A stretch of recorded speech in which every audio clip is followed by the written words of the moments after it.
Europe में कई कई महीने ऐसे होते हैं जब सूर्य ही दिखाई नहीं देता, और जिस दिन उनको सूर्य दिख गया उस दिन वो पागल हो जाते हैं सबके सब।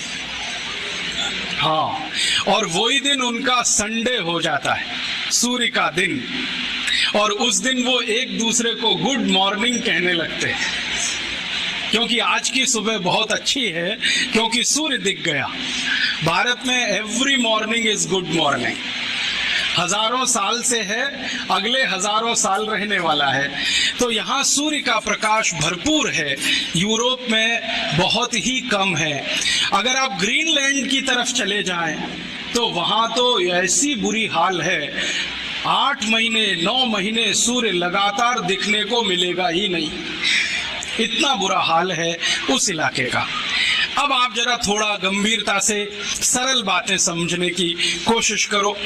जिस देश में सूर्य का प्रकाश भरपूर होगा वहां पर पेड़ पौधों की प्रजातियां बहुत होंगी, और जिस देश में सूर्य का प्रकाश ही नहीं होगा वहां जमीन में से कुछ घास का तिनका भी पैदा नहीं होगा। आप जानते हैं, भूमि में कितना भी अच्छा बीज डालो, कितनी भी अच्छी खाद लगाओ, कितना भी सुंदर से सुंदर व्यवस्था करो उसकी, और कितनी भी अच्छी व्यवस्था करो पानी की, लेकिन जो सूर्य का प्रकाश नहीं हो और गर्मी ना मिले तो बीज में से अंकुरण नहीं होता। यूरोप की कल्पना करो, जहां खेतों में महीनों महीनों बर्फ जमी रहे वहां तो घास का तिनका भी नहीं उग सकता।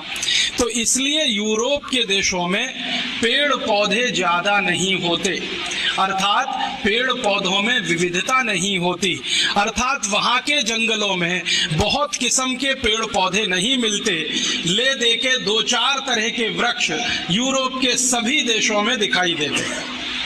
कभी कभी तो इतना तकलीफ हो जाती है कि यूरोप का एक देश छोड़ के दूसरे में घुस गए, पता ही नहीं चलता कि देश बदल गया, जब तक कि कोई बोले नहीं और समझ में नहीं आए कि ये भाषा फ्रेंच से अब जर्मन हो गई है, जर्मन से इटालियन हो गई है, इटालियन से डच हो गई है, डच से पोर्चुगीज हो गई है, फिर स्पेनिश हो गई है। तब पता चलता है कि जी हमने देश बदल लिया, वरना पेड़ों को देखकर, मनुष्यों को देखकर पता ही नहीं चलता कि हमने देश बदल दिया। पेड़ पौधे उनके यहाँ बहुत ही कम है, अर्थात अंग्रेजी का एक शब्द बायोडाइवर्सिटी उनकी बहुत खराब है, या बहुत पुअर है, या वो बायोडाइवर्सिटी में बहुत गरीब है।